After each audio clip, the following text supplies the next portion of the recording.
All right, hey everyone, welcome back. So today we're going to be like taking a deep dive into something that I think we all struggle with. Yeah, Um, and it could be kind of uncomfortable to talk about, but for sure. it's self-sabotage. Ah, yes. And Oh, good. we're going to be using Brianna Wiest's book, The Mountain Is You, as our guide for this. Okay.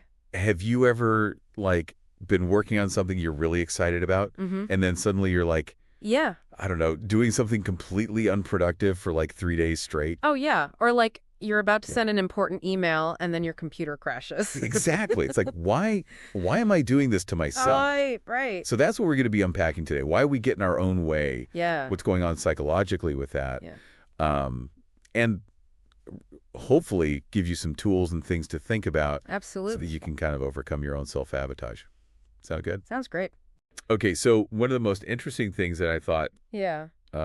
Wyeth talks about is that before any big breakthrough, Mm-hmm. you kind of have to have a breakdown. Yeah. Um, Like a star so before it explodes into a supernova, it has to like Jeez. implode. She talks about that like the star Yeah. implodes on itself before it explodes out. Exactly. So, and it So becomes a supernova. I think that's such a powerful concept to keep in mind, especially when you're like Yes. working on something challenging, because Yes. those moments where you feel like you're falling apart, Mm. those could actually be a sign that you're like right on the cusp of a major transformation. So it's like reframing that idea of failure, It's not necessarily the opposite of success, but it could actually be like a necessary part of the process.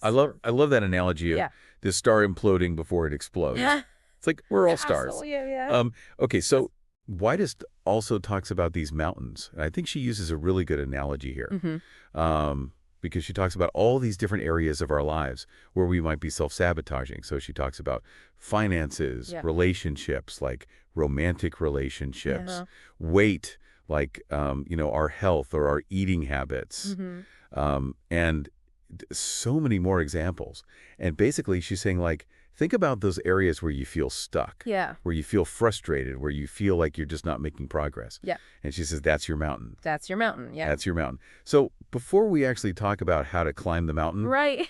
I think it's helpful to like define what is self-sabotage. Yeah, What absolutely. exactly are we talking about here? So Kawais describes it as having these like conflicting desires. Mhm. We know what we want, but for some reason Right. we stay stuck. Like, Yeah. you should be eating healthy, Mm. but it's midnight and you're reaching for the bag of chips. Yes. It's Yeah. like there's this part of me that wants to do the thing, but then there's this other part that's like Yep. Right. actively stopping me from doing the thing. Yeah, and she even connects it to Carl Jung's idea of neuroses, Oh, which right. is basically like we choose these unhealthy coping mechanisms Okay. because we're not equipped to deal with the discomfort of Yeah. like real, authentic growth. So we'd rather stay with what's familiar, Yeah. even if it's Even if it's painful, yeah. even if it's not Serving us. serving us. Oh, that's so interesting. Yeah, and sometimes it's not even about the pain. It's about like our tolerance for happiness. Oh, really? Yeah, there's this concept called the upper limit Okay. that suggests that we all kind of have this like set point Mm. for how much joy and success we allow ourselves to experience. And when we start to exceed that limit, it can feel so uncomfortable Wow. that we unconsciously sabotage ourselves to get back down to that familiar level. So are you saying like we're programmed to sabotage our own happiness? In a way, yeah. Gosh. It's like our system is trying to maintain Okay. homeostasis. I've never thought of it that way, but Yeah. it does kind of. And have you ever noticed that like right when things are going really well, Yeah. something happens to kind of mess it up? Yeah. Like a sudden setback at work or a fight with a loved one Mhm. or just like a string of bad luck, that could be your upper limit kicking in, trying to get you back to that confidence. That's terrifying, but also kind of makes sense. Yeah. Okay, so how do we start unraveling all of this? Like, how do we figure out how to Yeah. deal with these tendencies? Yeah, so Y outlines these 4 main styles of self-sabotage. Okay. Okay, and Okay. thankfully, she also gives us some practical ways to combat each one. Okay, well, let's hear them. Okay, so the first one Oh. is uprooting. Okay. And this one's tricky Okay. because it disguises itself as like a thirst for growth and change. Okay. But instead of like putting down roots and nurturing something meaningful, Yeah. we're constantly seeking these fresh starts, jumping from job to job, Yeah. relationship to relationship, or even just like endlessly rearranging the furniture. Yeah, it's like always looking for something new. Yeah. It seems like growth, Yeah. but it's actually a way of avoiding the challenges that come with like Mhm. sticking with something. That makes sense. So Yeah. how do we break free from that? Well, awareness is key, right? Recognizing that urge to run when things get tough Mm. is the first step. Then it's about getting really clear on your long-term goals. Like, Hmm. what would it look like to actually choose one path and truly commit to it? So it's like trading that instant gratification of starting something new Yes. for the deeper satisfaction of actually Y- sticking with something. Absolutely. And it's a shift from running away from something to moving towards something that you truly value. I like that. Yeah. Okay, so what's the next one? Okay, the next style is perfectionism. Oh, perfectionism. Yeah. I feel like I Like could write a book Routledge. on that one. Struggle with that one, yeah. But on the surface, it seems like a good thing, right? Right. It's like striving for excellence, attention to detail. Who wouldn't want that? Yeah, exactly. Like, Like, I want to be perfect. there's a fine line Yeah. between striving for excellence and being paralyzed by the fear of anything less than perfect. Right. And that's when it becomes Yeah, self-sabotaging. Yeah, true perfectionism isn't about doing your best. It's about fearing anything less than flawless. Yeah, and then you just end up like procrastinating Yes. or not even starting things because you're like, well, what if it's not perfect? Exactly, and that's the self-sabotage in action. We're so afraid of failing that we end up failing by default. Right. That's so true. Yeah, so the key here is to embrace imperfection. Okay. Accept that mistakes are inevitable and focus on progress, not perfection. So it's like more about the journey than the destination. Precisely. Yeah. Yeah. Yeah. Be kind to yourself. We're Yeah. all works in progress. Enjoy the process, the stumbles, the small victories along the way. Okay, I like that. What's number 3? All right, number 3 is limited emotional processing skills. Ooh, this is a good one. Yeah. Okay, so we all have emotions. It's part of being human. But what happens when we just don't have the tools to deal with them? Right. It can become overwhelming, Okay. leading us to avoid anything that might trigger discomfort. Like, imagine someone who goes to great lengths to avoid any kind of conflict, Yeah. even if it means sacrificing their own needs and wants. Right, so they're just stuck. Yeah, they're essentially afraid of their own emotional responses. Oh, wow. Yeah, they're limiting themselves, preventing themselves from taking risks, and truly experiencing life to the fullest. So how do we learn to like handle those big feelings Hmm. without just like shutting down or running away? Well, Wiest suggests this 3-step approach. Okay. First, you have to get clear on what happened. Like, really understand the situation or event that triggered the emotional response. Okay. Then you validate your feelings. It's okay to feel what you're feeling. Hmm. And finally, you determine a course correction, figure out what, if anything, needs to change as a result of this experience. So it's like becoming more intentional. Yeah. How you respond. It's like moving from a knee-jerk reaction to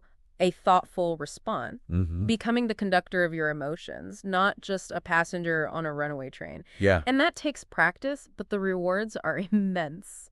So we've done uprooting, perfectionism, limited emotional processing. What's the 4th one? Okay, the 4th one is making excuses. Ooh. We all do it, We all do it. but for some of us, it becomes this chronic pattern that Mhm. keeps us stuck. It's like an art form. It is. It And is. it's like we become masters Yeah. at justifying why we're not doing something. Yes, crafting elaborate reasons why now is just not the right time Yeah. to Yeah. pursue that dream or start that project. It's like, oh, the yeah buts. The yeah, but.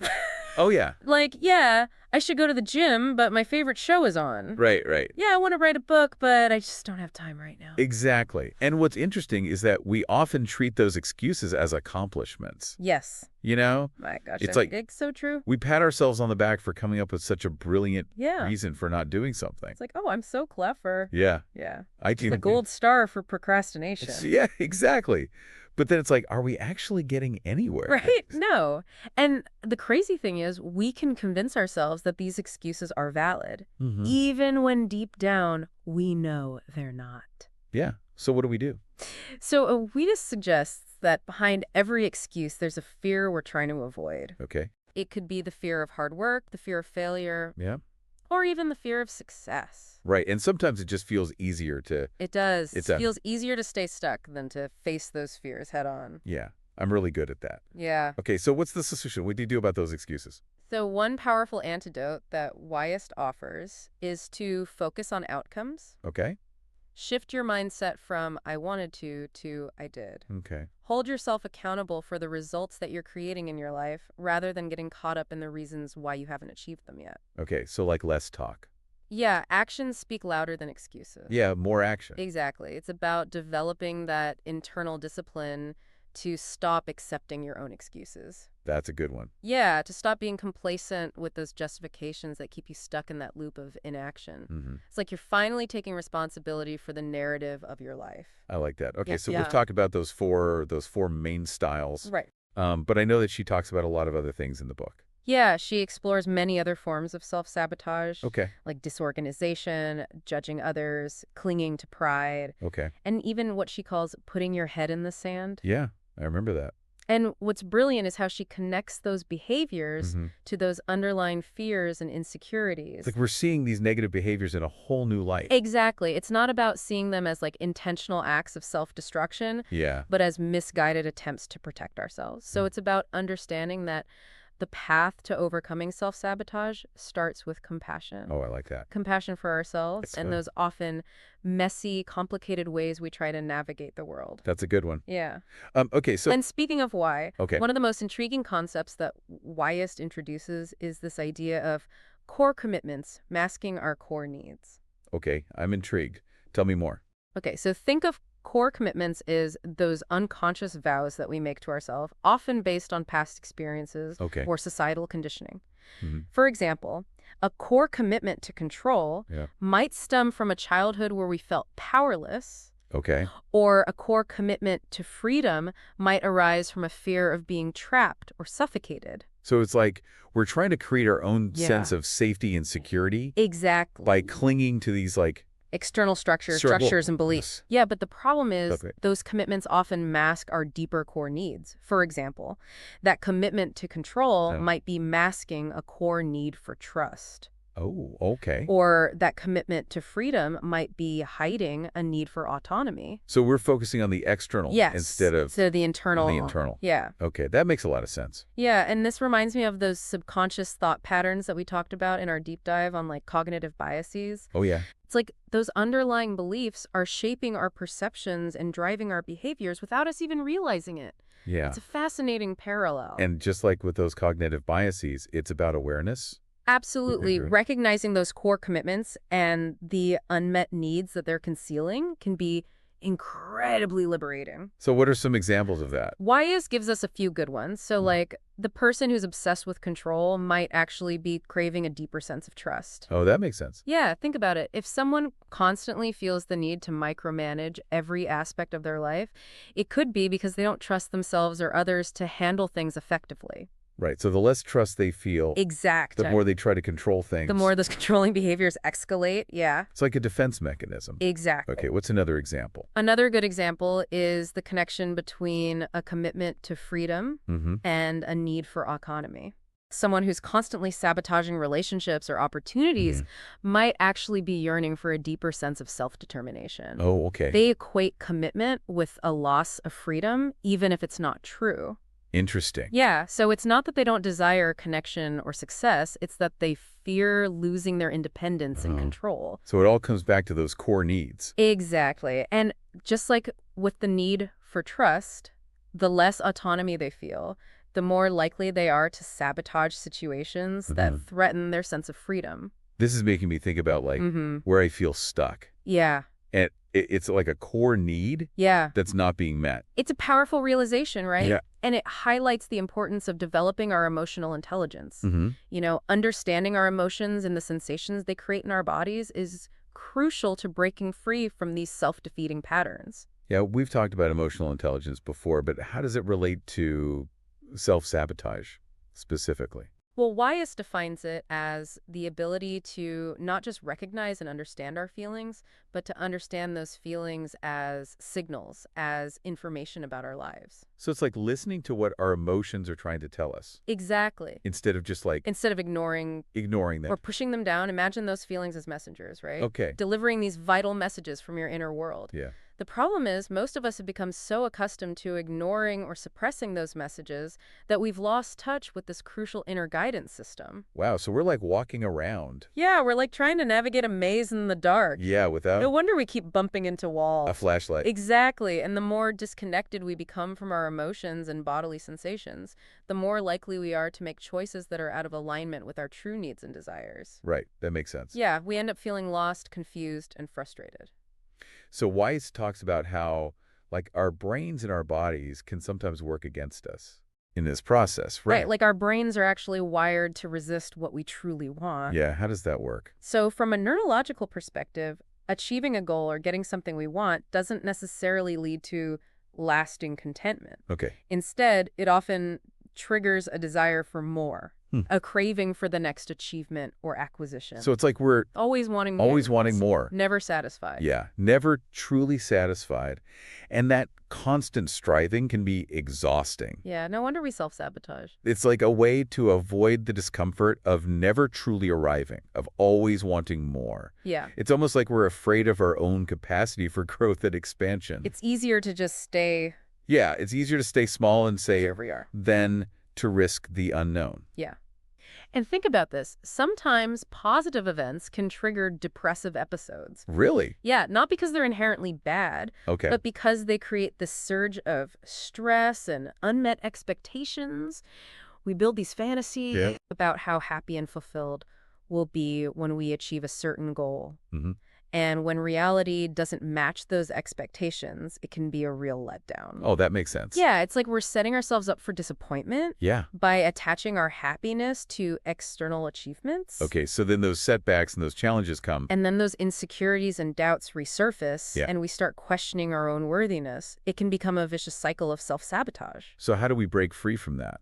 Well, it starts with becoming aware of those underlying beliefs and expectations that are driving our behavior. Okay. Recognizing those "I'll be happy when" statements and challenging those assumptions can be a game changer. Yeah, it's about like realizing happiness is an inside job, Absolutely. not something that we get from achieving something. Yeah. Okay, so what else? What else does she talk about? So Wiest also reminds us that this journey involves paying attention to the wisdom of our bodies. Okay. She highlights the impact of repressed emotions Hmm. on our physical well-being. Yeah, I'm fascinated by this section of the book. Yeah, it's fascinating stuff. So like unexpressed emotions can actually get stored in our bodies, Okay. leading to tension, pain, and even physical symptoms. It's like our bodies are trying to communicate with us, Exactly. but we're not listening. Exactly. So what are some examples of that?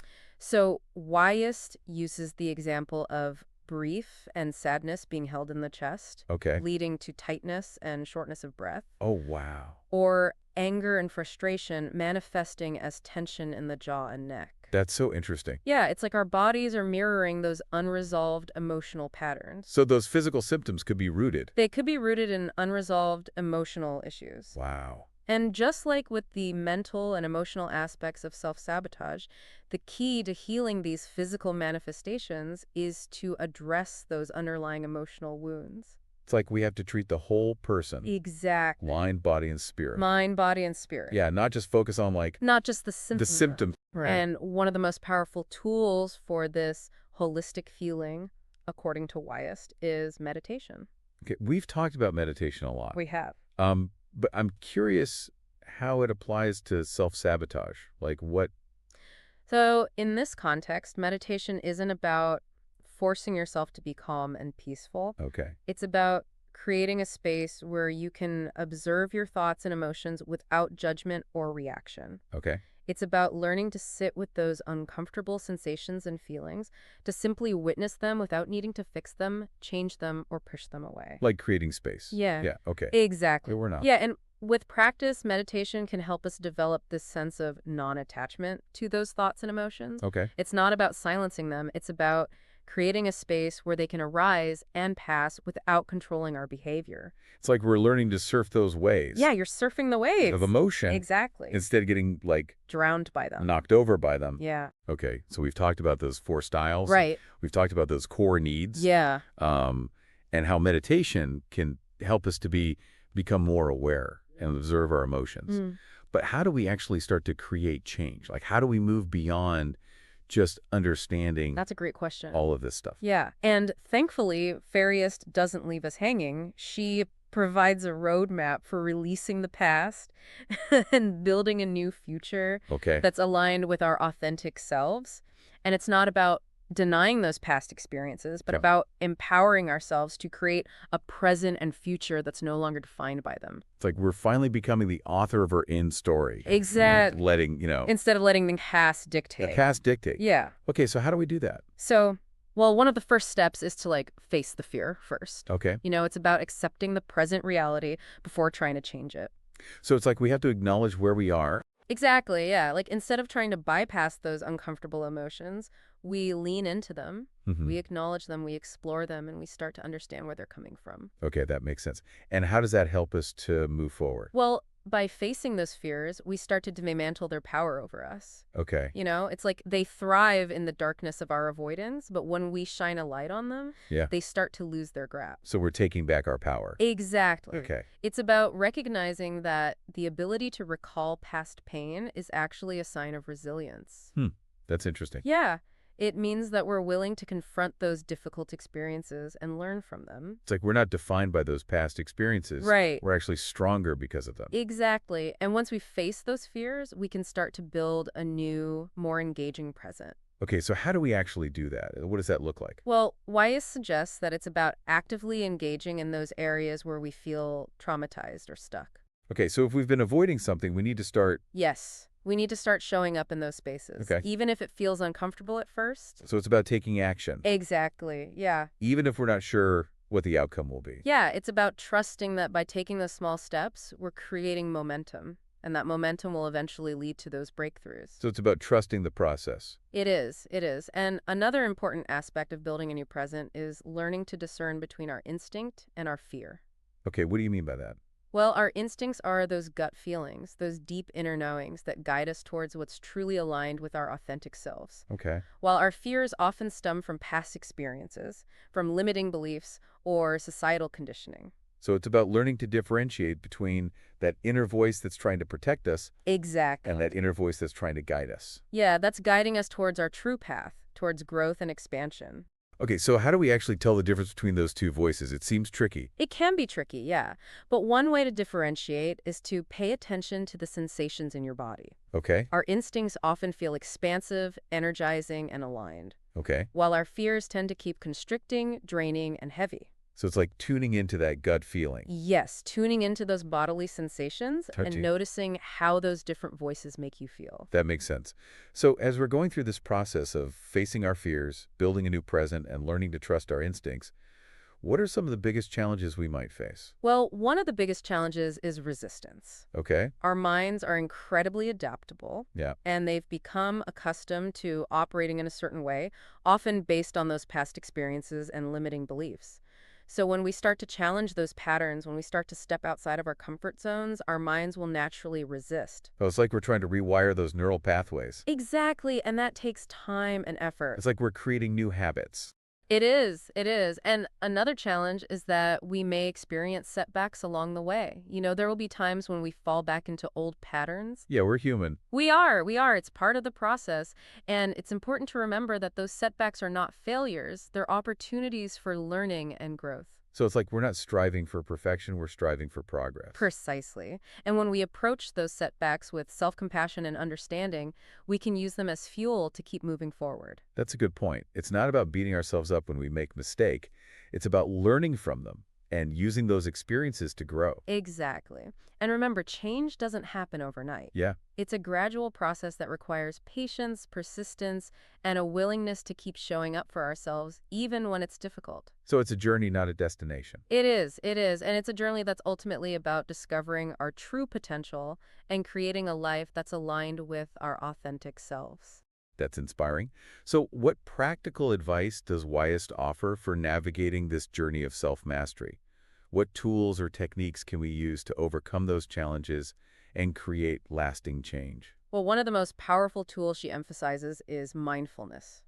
Okay, we've talked about mindfulness before in the context of meditation. We have, yeah, but Wyeth suggests that it's about bringing that awareness to all aspects of our lives. Okay, so it's not just about sitting on a cushion and meditating. No, it's about paying attention to our thoughts, feelings, and sensations in the present moment, without judgment. So it's like we're becoming more aware of those automatic reactions? Yes, and by becoming more aware, we can start to make more conscious choices. Okay, what else? What other tools or techniques can be helpful? Well, another powerful technique is journaling.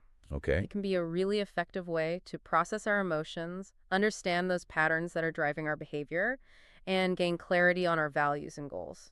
So it's like we're having a conversation with ourselves on paper. Exactly, and sometimes that's easier than trying to sort through all those thoughts and feelings in our heads. Right. It can help to externalize those internal struggles. Yeah, and another helpful technique is setting boundaries. Oh, boundaries are so important, They are. especially when it comes to self-sabotage. Exactly, because often we self-sabotage when we're feeling overwhelmed or depleted. Yeah, it's like we're trying to protect ourselves. Yeah, we're trying to create space for ourselves, but we're doing it in a way that's ultimately harmful. So by setting clear boundaries with our time, energy, and relationships, we can prevent ourselves from getting to that point of depletion. So it's about creating a more sustainable way of living. Yes, and it's about prioritizing our own well-being. Now, I know that Wiest also talks about the importance of developing healthy coping mechanisms. What are some examples of those? Well, she suggests finding activities that bring us joy, that help us to relax and recharge. Okay, so things like exercise, spending time in nature. Yeah, exercise, spending time in nature, creative pursuits, Hmm. anything that nourishes our mind, body, and spirit. Yeah, and these coping mechanisms are essential for dealing with stress and difficult emotions. So Exactly. we're not turning to those unhealthy coping mechanisms, Right, we're not turning to those self-sabotaging behaviors. like overeating or isolating ourselves. Yeah, it's about having those healthy outlets for those challenging emotions. Okay, so we've covered a lot of ground here. We've talked about facing our fears, building a new present, trusting our instincts, developing mindfulness, journaling, setting boundaries, and finding healthy coping mechanisms. What's the key takeaway here? What's the most important thing for our listeners to remember? I think the most important takeaway is that self-mastery is a journey, not a destination. Okay, It's a process of continuous learning and growth. And it's about showing up for ourselves with compassion and a willingness to keep evolving. so it's about being patient with ourselves and celebrating those small victories along the way. Exactly. And remembering that every step we take towards self-mastery is a step towards creating a life that's more aligned with our true potential. I love that. So as we wrap up this deep dive, what's one final thought-provoking question you'd like to leave our listeners with? Something for them to ponder as they continue on their own journeys of self-discovery and growth. That's a good question. How about this? What if the greatest adventure we ever embark on is the journey inward? Wow, I like that. It's a reminder that true transformation starts within. Thanks for joining us on this deep dive into the world of self-sabotage and the path to self-mastery. We hope you've gained some valuable insights and inspiration to navigate your own personal mountains. Until next time, keep exploring, keep learning, and keep diving deep. Okay, so we've been talking about all these patterns of self-sabotage and how to recognize them. Yeah. And those deeper needs Mm-hmm. that might be driving those behaviors. Those core needs, yeah. But how do we actually change? How do we actually put this into practice Right. and start to, Yeah. create a different future for ourselves? So I think one of the things that Wyest really emphasizes Mm-hmm. is that it's not just about understanding these concepts. It's about Yep. developing these life principles Okay. that guide us towards So what are life principles? yeah. So she describes them as Okay. these fundamental truths that kind of become the foundation for our decisions and actions. Okay. So they're more than just opinions or beliefs. Yeah. They're guiding principles rooted in this deep understanding of Okay. cause and effect. So it's like figuring out what's really important to us? Exactly. Exactly. It's about asking yourself, what do I truly value? Okay. What feelings do I want to experience in my life? Yeah. What makes me feel uneasy or anxious? Ooh, that's a good one. Yeah, right. What am I avoiding? Yeah. Okay. And once we start to get clear on those core values, Yeah. we can begin to develop principles that align with them. So what are some examples of that? Okay, so for instance, if you value financial security, Mm-hmm. your principles might include living below your means, saving consistently, or investing wisely.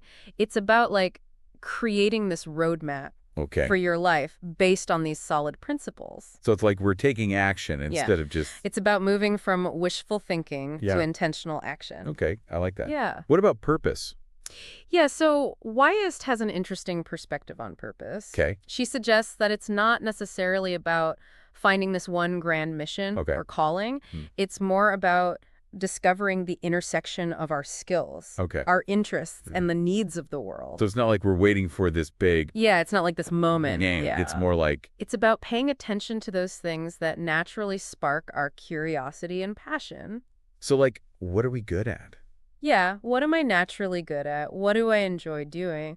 What problems or challenges do I feel compelled to address? So it's like using our natural talents and abilities. Yeah, Exactly. Okay, so besides like figuring out our purpose and those life principles, what else is important? Well, she also talks about the importance of doing our inner work, Okay. which is, Yeah, that's the hard part. it can be challenging, but it's incredibly rewarding. So what does that look like? It's about taking the time to reflect on our experiences, Hmm. understand those patterns and beliefs that are driving our behavior, Okay. and actively work on healing those emotional wounds. It sounds like therapy. It is like becoming our own therapist Yeah. in a way. And I think meditation Yeah, meditation is is a key. big part of that, right? Yeah, so when we can observe those negative thoughts and Right. impulses without immediately acting on them, Hmm. we create space for choice. So it's like we're not just reacting.